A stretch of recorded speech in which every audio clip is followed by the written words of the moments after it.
problem is that of the precession that you can calculate, they can figure out that 92.5% of it came from the other planets. And most of that is Venus, Jupiter, and the Earth, with a tiny amount extra from everything else that's in the system. An extremely small sliver from the fact that the Sun was not spherical. But there was 7.5% of the observed precession, which was, near as anyone could tell, a complete mystery.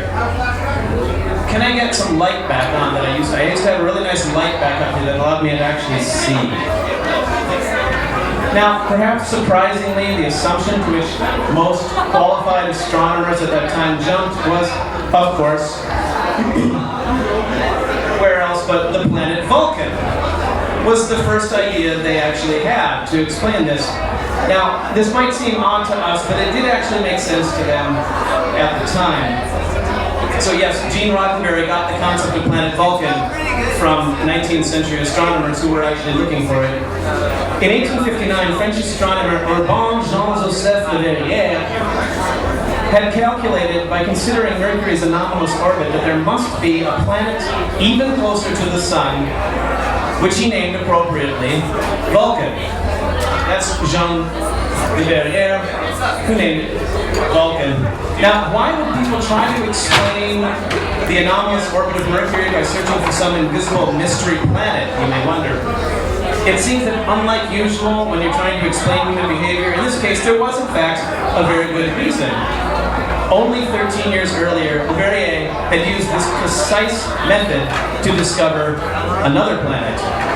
Shortly after its discovery, shortly after its discovery in 1781 by William Herschel, the planet Uranus, okay, say it with me, Uranus, that's how it's pronounced, that's how we're going to say it, alright people? William Herschel discovered the planet Uranus, and it immediately became a maddening conundrum for astronomers because its orbit didn't quite seem to do what it was supposed to either. The French astronomers and mathematicians Jérôme Lalande and Pierre-Simon Laplace had struggled for years to try to bring the observed behaviors of this and other planets into line with Newtonian theory, in which they believed absolutely and would not consider any possible other explanation.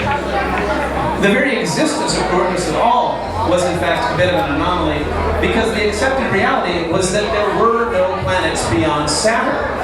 Because, I mean, where would they go? You've got it right there. Jupiter, Saturn, the firmament, and then out that was God. And there's no room for any other planets, so nobody really was looking for any. So much so that they initially assumed that the planet Uranus was, in fact, a comet. It was months before they accepted that they had actually discovered a new planet, because no new planets had ever been discovered, ever, until 1781.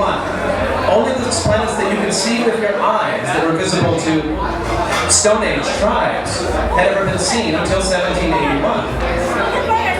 So, they started watching this planet and realized that there was something wrong with it. 63 years of speculation and calculation followed until finally John Couch Adams and our French friend Le Verrier independently calculated suspected locations where this unknown planet should be. Le Verrier sent his calculations to German astronomer Johann Gottfried Galle. The English guy sent his calculations to no one because he felt it would be rude. And when Galle went and looked at exactly the place that Le Verrier had told him to look, sure enough, he found Uranus.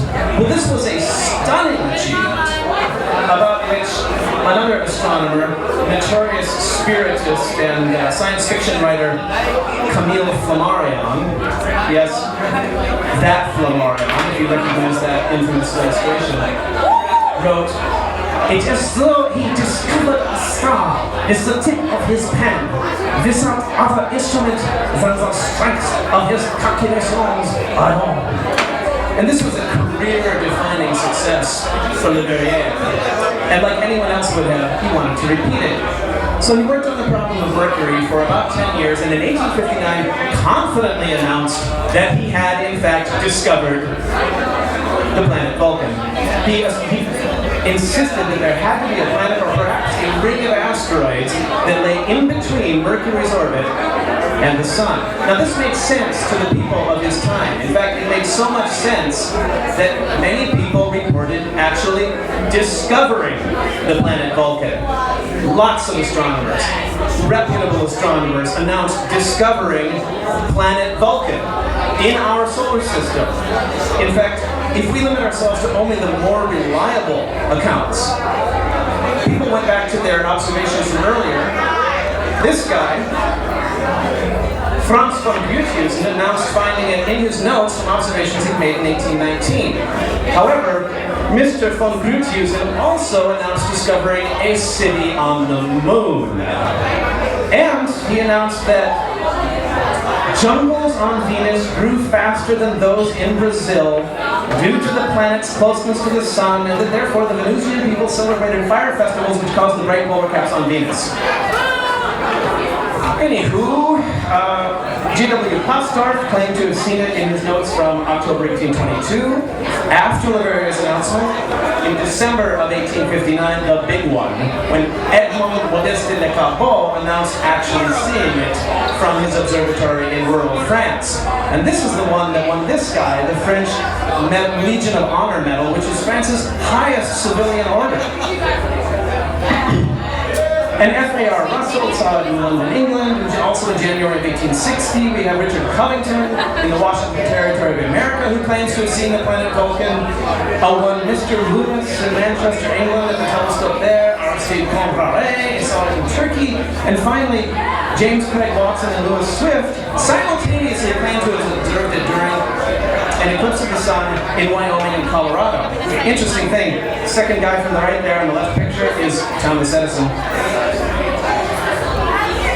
Now, what I don't understand is why these primitive dunderheads simply jumped to the most obvious conclusion, which was that the problem was that something was compressing the fabric of space-time in the vicinity of Mercury.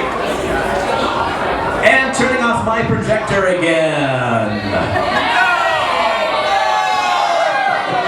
Suffice to say, Einstein eventually math-explained the whole thing for everyone.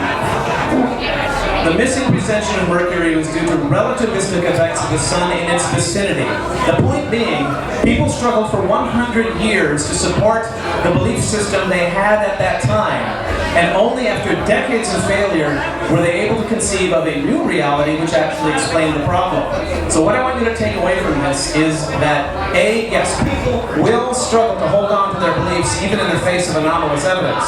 But that's probably a good strategy because usually anomalies do turn out to be, in one form or another, mistakes. And only occasionally they will change our understanding of the universe. And now, before I play some actual music, I brought something with me as a transitional piece that I know all you sci-fi fans out there, because I was told this is a sci-fi convention, right? Are gonna like this. So I made it for you. But don't worry, after that I'm gonna play actual dance music. I'm finally done talking.